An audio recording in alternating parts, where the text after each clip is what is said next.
on. We ask that you please complete it towards the end of the session, and your feedback will help us for future sessions. I also encourage you to stay engaged, reflect critically, and consider how the theme of today's session plays out in your own context. We are fortunate today to have again 4 excellent speakers, each bringing complementary expertise across computing, urban data science, and spatial analytics. Our first speaker is Dr. Sara Sarabi. She is a computer science academic from Loughborough University. She will introduce us today to holographic conversational avatars. Over to you, Sara. Hi, everyone. Thank you very much, Yolandi, for the introduction. It is lovely to be here with you, and I'm going to talk to you about, as Yolandi said, about the holographic conversational avatars that we have developed during the last year, actually. Next slide, please. Thank you very much. So the holographic avatars idea came from an EDI perspective. We thought that we need to introduce the students to some EDI figures. For example, in computer science, Ada Lovelace is the mother of computer science. Basically, the language, the programming language came from Ada Lovelace. And most of our students don't know this. And this is in Victorian era. She's not that much known, so she has a big name in computer science, but nobody knows. So as a female who contributed hugely to the computer science, we thought that she's a good EDI figure. We thought about having Averroes, which is a Muslim philosopher from 1200s year, and again the ethics basically are coming from his thoughts, his philosophy, and again, majority of the students do not know this. So we wanted to introduce different characters to students who are EDI figures. We started our work with collaboration with School of Design and Creative Arts. And the idea was that we create a classroom-ready avatar that can be displayed on a holographic display, and the student can interact with this avatar. They can ask questions and understand the ideas, the EDI ideas from these avatars. So we started with the prototype, we delivered the prototype, and we designed the content that these avatars needed to be able to interact with the students. We also created a detailed guidelines for being able to interact with these avatars for the students and for the academics to be able to follow the guidelines so that the hallucinations and false answers are kind of covered. Next slide, please. So we have tested these holographic conversational agents. So as you may be able to see in this figure at the very back, we have the holographic display. So this is Averroes, and it is life-size avatar. So the height of the avatar is a real kind of person height that you can see, and because of the holographic display properties, it gives a feeling of presence in the classroom, in the labs, etc. We have used this avatar in a few teaching sessions. We used it in the programming module where we wanted the students to talk to Ada Lovelace and find out her contributions to computer science. We used it in the database module. Again, that is another computer science module, which is separate from programming, again, to find out what are the contributions of Ada to computer science. And last one that we did it recently was in this setting, which we had a group study actually session, which is the module leader designed a case study, and the students were given these case studies. They had to come up with some good questions to ask the avatar, and the avatar would help them to get their answers. Well, it would give them their answers, but they had to think about what questions they have to ask. This was for the ethics module, so ethical issues in computing. We did the testing on individual interaction and also in a group interaction. So what we figured out from the feedback we received from the student, that they found it very highly engaging. So because they could interact with these avatars, with Averroes or with Ada, they found it was very much engaging. It helped them to ask their questions in different ways and get some answers which could help them with reflection. And also, this is a very safe place for everyone to practice and be able to communicate. Sometimes the students may find it hard to communicate with the lecturers. So, but standing in front of an avatar, which is not a real person, makes them kind of feel at ease to interact with the avatar. Next slide, please. So yeah, I explained actually this setting. So again, this is a little bit more close-up view of the avatar. And I'm going to actually go to the next slide, please. Right. So this is a photo of our group with some of the students when we were interacting with Ada Lovelace. There are a lot of use cases for the interactive avatars to be used. Now, the question could be that are we bound to use the holographic display, which may be costly to buy? And the answer to that is that no. This holographic avatar, we call it holographic because we designed it for the hologram. However, this can be used on any screen. Holographic presence. How long I have? I really hope that you send your recording. Sorry, are you talking to me? No. Oh, okay. So I thought that you're telling me about the time I have got left. So holographic gives that 3D effect. So that gives the presence effect to the avatar. However, if we want to use such avatars for any other type of interaction, any screen can be used for it. A laptop screen, the iPad screen, a TV screen, or any sort of screen will do the job. There are a lot of use cases. This can be in education, this can be in public engagement, in the museums, in visitor centers. So it can be used for QAs. It could be used for telling a story about somewhere. For example, if it is a heritage it's about heritage, it can an avatar of that heritage can come and tell a story. It can be used for in the universities or in schools for open days. It can be used that when the future students come and they have questions, it can answer the questions.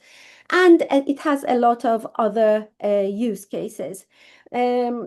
Now, the question could be that how we ensure that these avatars don't give false information. There are a few safeguards that we have in place.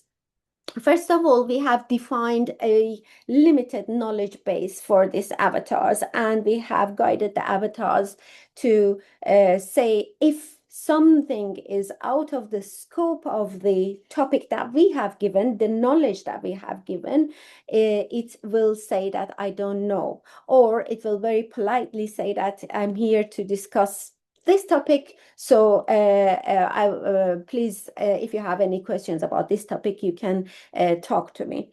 The LLMs themselves have a built-in RAG system, which means that they have a kind of security element built into it. However, that cannot be a lot trusted. Currently, we are developing a system in the Center for AI in Education with Fred, who is our next speaker, and again with work with the SDCA. And this system will have a zero hallucination. And our system is going to be available for any kind of technical, non-technical backgrounds or any sort of people to use it. So I think Yolandi came on the camera, so I suppose my time is up. So I will stop there, and if there is any questions about these holographic avatars, I'm happy to answer at the end. Thank you so much, Sarah.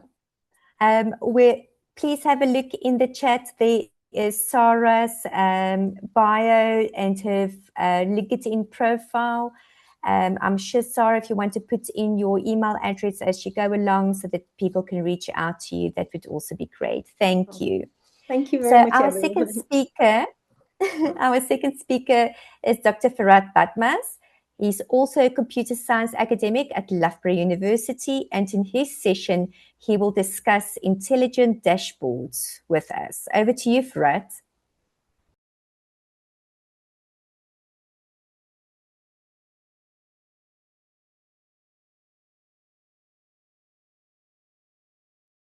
Can you hear me now?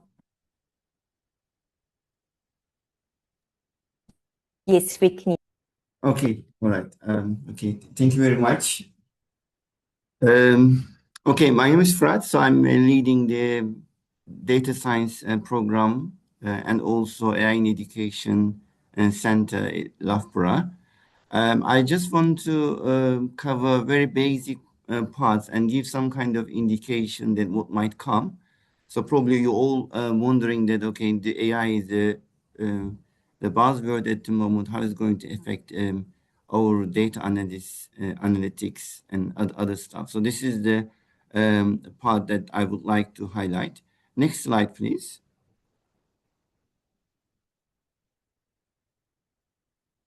Okay, the very first thing that this is just reminding what we already know. When it comes to dashboard, you need to have a data, and I'm not an expert in urban data, but it's got certain characteristics that is matching with the all other data that we are dealing with. It's a huge data set, and it's complex data set, and it can be coming from the transportation or housing, energy, or population data set. Some of them is structured, some of them is unstructured, and there are lots of different kind of data set that urban areas generating it, and we're capturing them. So the current approach that there are two different approaches. One is that you can use the generic tools like Tableaus and Power BI, Excel, maybe other tools that you're using it. And then people, they're learning how to use those tools to analyze the data. If they are familiar with the mathematical modeling and mathematical terminologies, they use those things, which is part of the user interface of those generic tools, and they extract some information which could be useful for them to do the planning or decision making. Or if they have some funding and they talk to certain software companies and maybe also talking to experts, and they asking them to create a custom built special dashboard, which they don't really need to know so much about the generic interface, how it used. They don't have to create anything themselves. They will only see the visualization of most important data set for them to make decision. It's a part of the custom built bespoke system for them to use it. So both of them require some data preparation and some kind of design choice. Either the person himself or themselves need to know how to use those tools, or they talk to the designers and explain them what is their requirement, and also explaining the data set, because they are knowing the domain and they are domain experts. In any cases, it's a time-consuming process. Extracting the requirement and creating the data set is being given. It's a huge task. So that's basically current state. Next slide, please. Right. So we all heard about AI, but when we refer AI, we're referring mostly Gen AI. It's been there now 3 years. And so the trend at the moment, there are two different kind of trends. One is that the existing tools, well-known tools, like maybe using Excel, and you will see Copilot with it. So you will be able to use Copilot, or you can use at the moment using Copilot to analyze the data, visualize the data, so deduce some kind of meaning from the data. This is something that is augmenting the existing tools. And I see this one is a little bit a patch solution. It doesn't really change the user interface, but it's just adding more about the AI features that you can adding on that. So it's not a complete change. Second part is that which is my prediction is going to be, you can actually use AI to generate bespoke application. So basically, AI at the moment is good at writing program, and so expert who create the tool, and it will be easier and then cheaper for them to produce dashboard. I'm not expecting that the non-programmers will be able to use the AI tool to create their own dashboard. What I am assuming that the tools, the custom built tools will be cheaper and more accessible, and it will be available for many people because it will be easy to develop. And there are also another approach, which I think that will not be happening, that you can put the data and you can talk to data directly. Current AI system is capable to do that. You can actually upload your data and start questioning it. Problem with that, Gen AI is not 100% deterministic. So it may come up with something slightly different than what the data is saying it. In the critical data set that people they need to make decision, I think that route will not go forward, and that's something. If it's a critical analysis required, I'm not expecting that the people, although AI can do that, you can upload the data and deduce some meaning or ask some question, talk to data, it will produce something, but you will never be 100% sure that what's being said to you correct. So what I'm thinking that using the AI to generate the dashboard and then testing again with the AI, the dashboard is working. Once you absolutely sure that the dashboard created for your own business model or your urban data, that will actually, once it's been 100% sure, you'll be able to use that one more. So if I just quickly say what I said again, there are three different ones, but I'm thinking the direct AI usage to analyze data is not something should be used, although some people, they will be using it. And another one is becoming more often that you have the tools already, dashboard creation environment without AI, they're adding more AI element in it. So that's something that is happening already. And the third, the one that I'm predicting is going to be that the dashboard creation tool will be much cheaper. And some people has got a little bit interest into developing some application, will be able to develop something, but not everyone will do that. Instead, the software house will make that dashboard creation cheaper, more bespoke for that kind of data set, and quickly change the interface, becoming more adaptable for you, for your way to analyzing the data. In my program that we do teach students the mathematical modeling and also AI modeling when it comes to analyzing the data. That's something that we're covering it. But at the same time, when we give the project to student, we trying to make them to reduce the normal expert user, domain experts, and not to have to know anything too much about the mathematical modeling and AI modeling. So we will make the dashboard such a way that behind the scene, and we'll see more on that, AI will be used in a deterministic way, not the Gen AI way, and also the mathematical model will be used again to give what the domain expert wants us to visualize or represent. So that's the trend that I think going to happen and more acceptable in the overall data analyst. So that's what I see that's going to happen. Can I see the next slide, please? Okay, so unfortunately, I didn't check the timing. I'm hoping that I still have a couple of minutes. So this is another thing that I would like to mention that probably some of you will hear first time. And this is it's a little bit technical. Because it's technical, I put a tool name. So databases, the way we're keeping the data, there are lots of different kind of databases.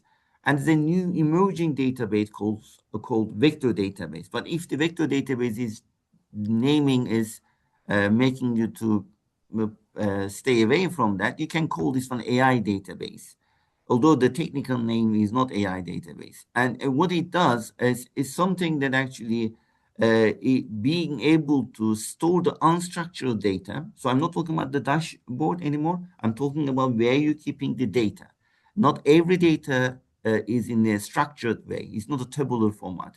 And in fact, most of the data, the unstructured, is like a PDF document and some kind of meeting notes and some kind of analysis and requirement text. So all these are unstructured data. And we would like to actually extract and deduce some meaning from that. And to do that, the best way to do it, that keeping those information in the AI database, actual name is vector databases, and being able to find what we're looking for. If I want to give a very little analogy, so for example, when you use your Windows operating system, if you're looking for a file, you can't find it. But if you use Google, you'll be able to find what you're looking for. And it's so sad because around the world, when you're looking for something, you can find, but the current technology on the Windows operating system or the Mac OS, you can't find what you're looking for because it's not being using the vector database logic. Similarly, I think the data is being more and more will be kept in the vector databases. Of course, the domain expert will not know that, but we will be using dashboard that we're using all the vector database behind the scene. So when we want to deduce some kind of or extract some information from unstructured data, it will be much easier. And definitely interface will be different. And I can imagine more about touch screen, more about the holographic display. So as my colleague Sarah mentioned that, I think the touch screen holograms and showing the 3D models in a holographic display will be more important. So this way I can link to Sarah's area that Sarah is showing the avatar. Maybe you'll be able to actually talk to avatar to ask the certain question, being able to get the information rather than dealing with the dashboard. So that can be the maybe 5-6 years time, not 20 years time, 5-6 years time, you'll be able to talk to your avatar and being able to get those information. Thank you, Farad, for this lovely presentation. Our time has slightly run over, But I think it's a really important conversation. And if time allows, let's come back to this point of vector databases, which is something new, which I haven't come across yet.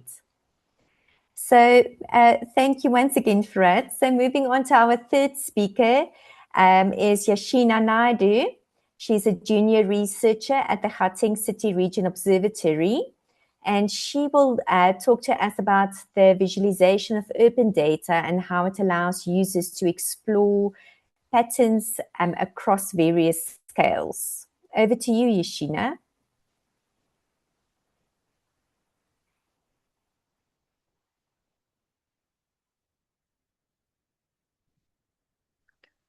Sorry, I had an issue unmuted. Thank you so much, Yolandi. Next slide, please. Okay, thank you so much. I'm going to be speaking about dashboards, and I'll be also using the term interactive visualizations interchangeably because at the GCRO, that's kind of how we think about dashboards as interactive visualizations because we want to use them as tools that can essentially transform our complex data sets into insights that can clearly communicate some kind of message or some piece of data because a lot of the data that we use and we work with is quite multi-layered. So we work with socio-demographic data, spatial data, economics data, and what's really interesting and useful about this format of a dashboard or an interactive visualization is that it allows us to think about our data differently and find ways to try and structure that complexity that comes with integrating so many different types of data sets together in a way that supports interpretation and has a visual perspective that doesn't overwhelm the user. So it's able to communicate information with engaging our users rather than making them feel overwhelmed. So because what we intend to do with these visualizations is that we want our users to explore patterns across space, across scale, different indicators. So instead of thinking about the data itself, we want the user to actually engage in what the graphs look like, what happens when you click on something, how to compare variables, and to try and play with these things so that they can understand and see those relationships that may not necessarily be visible in, say, for instance, a report that we might release or a list of stats. And for the GCRO specifically, it plays an important role for dissemination because we want our research to be accessible for non-technical audiences and wider audiences outside of the academic sphere. And we intend for these interactive visualizations to try and help bridge that gap between our detailed research reports that have all of that technical detail and these dashboards which can tell the same story. So not with the intention of simplifying, but revealing and structuring our message in such a way that it reveals our patterns and trends so that our users can really understand and engage with the work that we're doing. Next slide, please. So on your screen now is two screenshots of two dashboards that we created. We used Tableau for both of these. So the first one that you see with the map in green represents some data around income vulnerability in Gauteng. So this visualization, it essentially compares and looks at various forms of income that people depend on to sustain themselves in Gauteng. So the map shows the percentage of people who do not derive income from formal employment per ward, and it was created using the GCRO's quality of life data. So this was from the 5th iteration of the survey, and what was what we really tried to harness here was the spatial component of that survey data, which allows us to make comparisons between areas so we can highlight patterns such as areas where we see specific kind of characteristics that are clustering and or areas of stability, for instance. And included with this are a couple of other questions that are graphed as well. So the interaction within this dashboard enables you to see the different, at a ward level, what these results would be for each of the wards across Gauteng. And this dashboard was done, it was created actually during the COVID period when we were developing insights from our data around income vulnerability and trying to understand which communities would be most vulnerable to COVID and the subsequent lockdown that we went through. The second dashboard that you see on screen is based on spatial data, actually. We have this really interesting layer that looks at population density at a square kilometer. And whereas the income dashboard is essentially just showcases and highlights a few questions from the quality of life survey. The population dashboard that you see there is a tool for exploration and experimentation, because the intention for this dashboard was to essentially visualize what it would take to bring a population density down to a particular threshold. So in terms of the number of people that would need to be moved from a densely populated area and the minimum amount of land area that would be required to relocate these people. So you can play with like a sliding scale on this dashboard to set like hypothetical caps on your density, and so the visualization would calculate what would be needed to achieve this, and this was also created during COVID. So at that time there was a lot of discourse around de-densifying the very dense areas within Gauteng. So this dashboard was exploring the feasibility and how that would look if this was ever attempted. So it was a really interesting way of playing with that data to show in a visual way what would happen if you would try to do something like that. Next slide, please.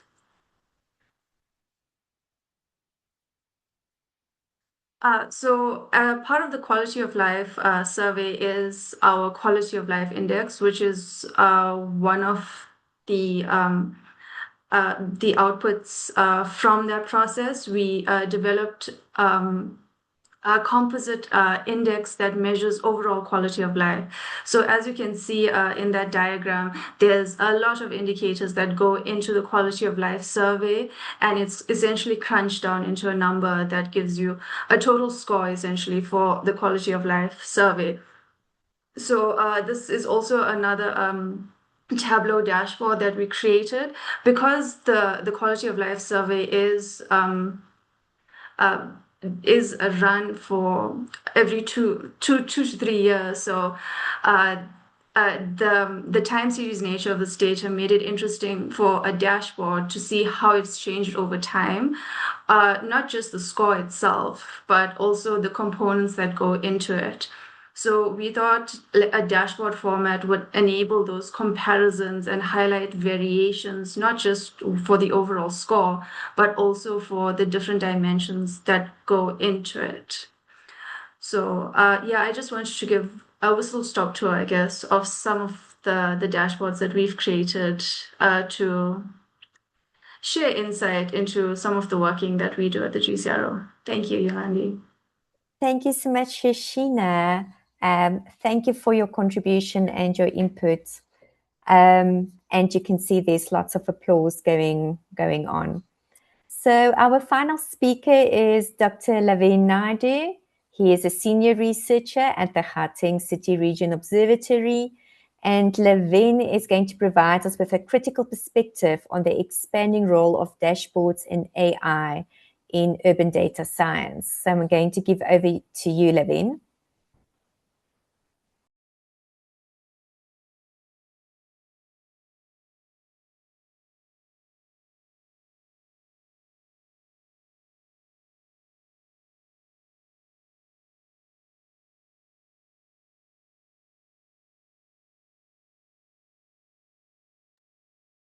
All right.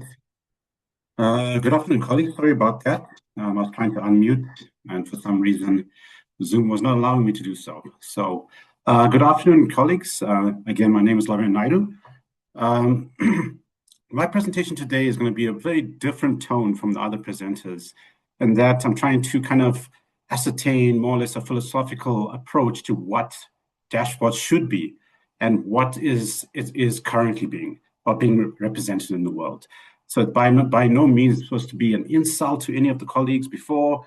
I'm a fan of dashboards myself in AI. I'm just going to take a bit more of a controversial standpoint and talk about dashboards in AI from more or less from a critical perspective or a cynical perspective from what I'll be talking about right now. Next slide, Naledi. Thanks. Okay, so dashboards and AI. So they are basically exploded in popularity across the board, mainly because of its ability to assimilate data and analyze and visualize them based on the requirements of the specific users that might or might not land with the actual audiences that they have in mind. But having that data itself and representing them in a very novel and granular manner can encourage some sort of agile decision making. And it's pretty, I would say, very popular amongst the urban data science fields as well as digital governance fields. But however, I'm feeling from a scholarly perspective that we kind of lost the plot a bit when it comes to dashboards and incorporations of AI within these dashboards.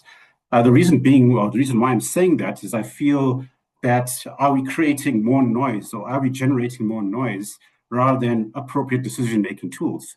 Are we creating dashboards for the sake of creating dashboards? Are we not integrating existing dashboards with other aspects or other dashboards that are currently available to create more or less a single unit or single area of data collection and representation rather than fragmenting our knowledge as well as our availability of data into small dashboards which are not necessarily accessible to the general public?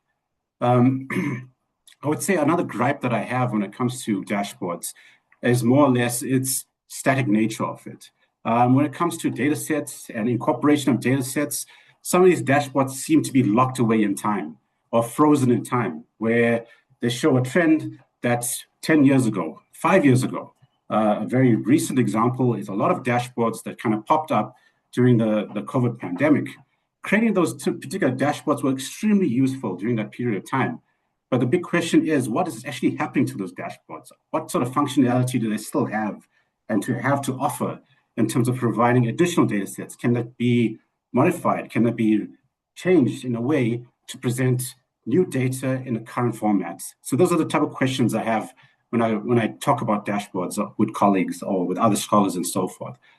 Other aspects when it comes to AI has a lot of beneficial characteristics when it comes to integrating these within these dashboards by creating an automated way of detecting different trends, anomalies, summarizations, and simulation of data sets, as well as different natural language queries or LLMs, which you attach to these dashboards, and you can actually interact with them in an appropriate way.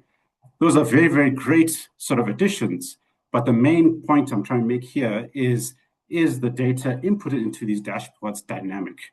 And that's what I'll be talking about in the next slide. Next slide, thanks. So when it comes to overall dashboards or the drawbacks of dashboards, I would say from my perspective, it is not necessarily a technological issue. It's more or less an implementation issue. What are we trying to achieve with the development of these particular dashboards?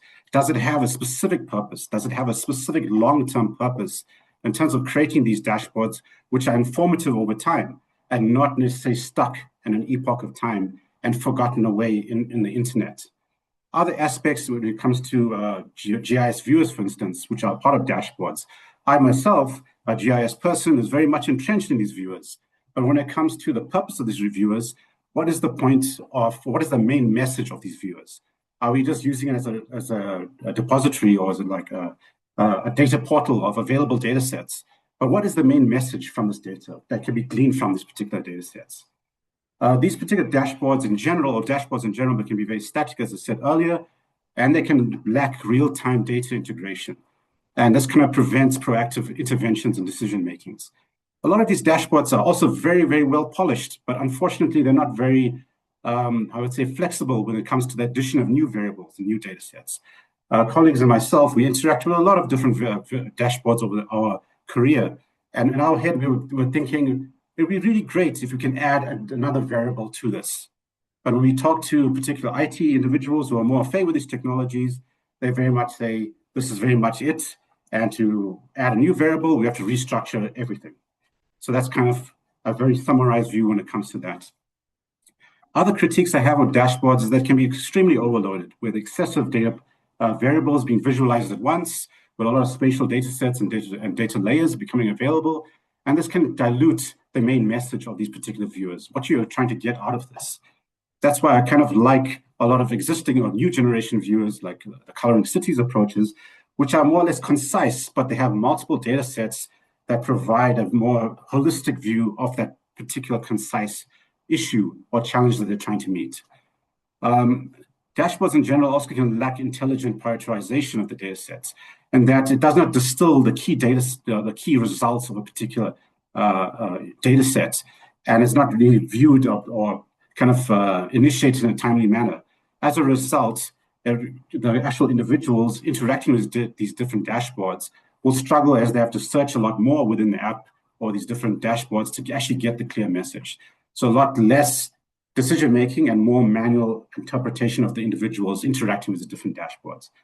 And a final point I would like to make is that there are basically a lot of separate dashboards, and which would actually make be quite beneficial if a lot of these dashboards are actually integrated in a more holistic approach when it comes to specific challenges that we're actually facing from the urban science or the Gauteng city region or urban city perspectives. So I can see Yolanda is here. Thanks again, colleagues. I'm not a negative person. I'm not a negative Nancy. I'm just want to come in and provide just a little discussion point when it comes to that. So happy to field discussions and push the conversation forward. Thanks. Thank you, Levine. That was, I think, a very refreshing take on AI and dashboards. So thank you so much to all the presenters. Thank you, Sarah, Farad, Yashina, and Levine. Your contributions was really much appreciated. I'm going to move now into a very short Q&A. We have about 15 minutes left of the session, and I intend to finish on time. So before I go over to any questions that's in the chat, I want to remind you to please complete the survey that's on the slide on your screen at the moment. We would really appreciate it. So for the Q&A, I want to start with a question from my side. And I want to ask the presenters to please unmute themselves and put on their cameras so that we can have a discussion amongst ourselves of on just one question. And I think if I read through the chats, through some of the responses, and if I listen to your presentations, I want to ask you, and I'm going to start with Levine, since we ended with him. What role do you think will AI-mediated interfaces play in shaping public trust in urban data? Because we know trust is a big thing. And if we think about our previous session about urban data and governance last week, I think this is a really important point. Over to you, Levine. Thanks a lot, Yolandi, for that question. From an AI perspective, I think the question is prior to the integration of AI into these different tools and platforms is to kind of improve, I would say, the reputation of AI. AI already has a very good reputation, but there's also a lot of schools of thought where AI itself is not producing basically believable information. It's producing more or less hypothetical, or in cases, biased information. So I think when it comes to people believing in AI, I think the main step is it's already integrated within our life. The next step would be to actually show more consistency and accuracy within its predictions and analysis of ancillary data sets in tangent to other researchers, which can actually validate what these different AI tools are actually producing. Once these particular tools have been validated and more or less proven when it comes to consistent decision making, then people, I would say the general public or even researchers themselves would be more, I would say, find AI more trustworthy in terms of how it represents information in a more finite manner or a more definable manner, if I can put that. I hope that answered your question, Joanna. Yeah? Thank you, Levin. I'm going to ask Yashina. Yashina, can you make a contribution to this question coming from your perspective of visualization? And I think it's also really relevant regarding public trust in the visualizations of this data and how people interpret that. I think from my perspective, the first thing that comes to mind when I hear the phrase trust is what goes into these dashboards and into the AI tools that are being used. So what I would expect is a level of transparency that enables that kind of public trust. So I guess what I'm trying to grapple with as well is I'm not entirely sure what it would look like to see a dashboard or a tool that is completely or trusted by the majority. So it would be good to have like an understanding of what that case study would be. So that would give us essentially a platform to be like, this is what we need to be included within our platforms. Because for me as a data person, the first thing I want to see is what data has been put in here, where's the data from, what is the metadata, and how has it been processed. So if I can see those things, then I can interrogate it in a way that I can create a bit of trust for myself. But I guess I would like to explore more as to what would enable trust for a public citizen that doesn't have that level of engagement that I would have with a dashboard, for instance. So I think it would be good to know what those criteria would be first, and then we can work to meet those. Yeah, so it's not really answering your question, but it really did spark that, yeah, I would need to know what people think about trust and how they would trust something, what would give them that sense of trust. Thank you, Yashina. Sarah, can I invite you to come in next? Sure. About trust in AI. So I'm going to talk a little bit more general about trust in AI. We can look at this question in from 2 points of view. One is that do we trust the answers it gives us? And also we can look at do we trust the provider of the LLMs or AI, and how they use our data, how they store our data. So if we look at the LLM's output, for example, I'm talking about kind of my branch, basically. If you think about the LLM outputs, the answer is that no, we can never blindly trust what AI says. So what comes out of the AI cannot be blindly trusted. There is always the element of human in the loop, or we call it right human in the loop. So there should be always a second opinion on what AI gives to you. And what we should be wary of is that AI very confidently gives you answers. And it never says that I don't know the answer, never says that. It tries to kind of find the closest answer that it can to your question. So that is there. Always we need a human in the loop for that.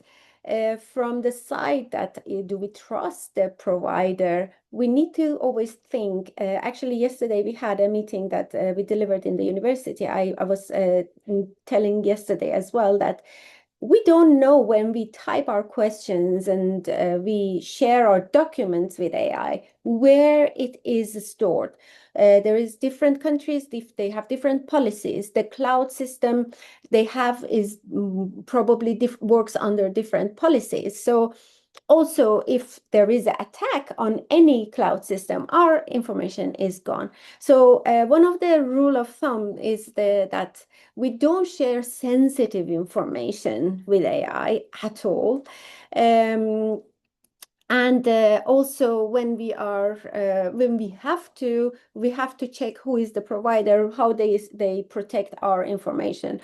There are a couple of safety nets that they provide. They say that, for example, in the setting, you can say that don't use my information for training, but they still store our information somewhere, at least for 30 days. So we need to keep that in mind. Some of the organizations, they provide their own kind of capacity of AI. For example, the university that we work with, we have access to all the Microsoft products. And hence we have access to the Copilot. Now, for us, this can be fully trusted. So we, because the university is dealing with all the privacy issues with the Microsoft, we can fully trust it. So we can upload any sensitive document if we want to, well, omitting the names and etc. But that is where we are with the trust. Oh, thank you so much, Sarah, for that insight. On a last note, I'm going to ask Farhat whether he has a comment that you would like to make on this topic. While Farhat is getting his camera and everything ready, I see there's really lovely comments in the chat. And I just want to say it's really insightful comments from the attendees, and I really appreciate it. And we're going to record it and revert back as well. Farhat, would you like to come in? Yeah. I just want to answer a different angle, and I just want to mention the technological part. So probably some people, they're thinking that, yeah, surely now there is some kind of hallucination, maybe in 2 years or 2 months or 5 years time will go away. No, the current Gen AI, the way it works, that will not go away. And so the AI we talking about is the way it works will not allow the what's being not trusted part. It can reduce to 1%, maybe 0.5% that only mistakes making it. But the way the AI works, that will be always there. The current AI technology will be there. We will try to mitigate this thing to reduce it. But as I try to say in my talk, that we've been using dashboard using programming languages, and the programming language is being written by the programmer talking with the expert. And AI is good at writing program and having a agentic flow. There is a technical term that you can actually validate. And so if I try to make an analogy for that, so you have a mathematician in front of you, and you have a programmer in front of you, and you have testers and another mathematician in there. So when you say that, well, what kind of mathematical model do you think I should be using it to deduce this? And it will suggest something. And then you will have some idea, of course, what kind of things you want. And it will do its own job and eventually will reach the deterministic program, not the Gen AI. That is basically rule-based system. And it will create its own AI model, not necessarily Gen AI, just the normal AI, which we've been using it already. So that part will be the one that is going to be used often. So that is something that will reduce the cost of producing something. There will be no hallucination, no trusted part. I'm not saying that we don't need designer. Designer has to make that decision. What kind of view will be useful? But they don't have to have the knowledge of how to create a train AI model, not the Gen AI, how to create because there are different kind of AI. They don't have to know these things. It can come up with something that will be tested not by the designer, not the domain expert, but that part can be quicker and quicker. So that's what I can say, that probably soon we'll see that kind of things being created. Maybe we will not even know that AI assisted dashboard creation. We will not know it, but we'll see the variation of so many different kind of dashboard, especially designed for certain data set, by getting help from the domain experts and the designer, visualization, other things. So those people job, in my opinion, going to increase, because there will be, since it's becoming cheaper to develop something, tool, these are tool, and then we will have more and more people say that why not to have these things. So we will still have a designers, and we will still need to have a domain expert, that because there will be more job related to that. That's how I see. And when I say that's how I see, I'm not saying they will happen next week, but will happen in 2-3 years time. That we'll see more and more tools available, but they are not the Gen AI tool, but created by Gen AI tool. That's what I can say. Thank you, Farhat. So everybody, I'm going to bring this session to a close. Thank you so much for everyone for your attendance. And most importantly, thank you to our speakers for such rich and stimulating contributions. Today's session on dashboards and AI tools highlighted how rapidly evolving technologies are reshaping how we interpret and interact with data, from immersive conversational interfaces and intelligent dashboard systems to spatial analytics and critical reflections on implementation. A strong theme for me that emerged is that these tools are not simply technical enhancements. They are fundamentally influencing how knowledge is being accessed by the public, how it's communicated, and how it's acted upon within various sectors, and of course, how it is trusted. But at the same time, and this is for me important, we are reminded that technology alone does not produce the insight, since we still have the interpretation, the purpose, and the design that remains central to meaningful decision-making, and of course, the importance that we as people play in those roles. So we look forward to welcoming you to the final session in the series next week on storytelling and community. See you next week, same place, same time. Hope you have a lovely day and a lovely evening. Goodbye for now. Bye. Thank Thank you for having us. Bye.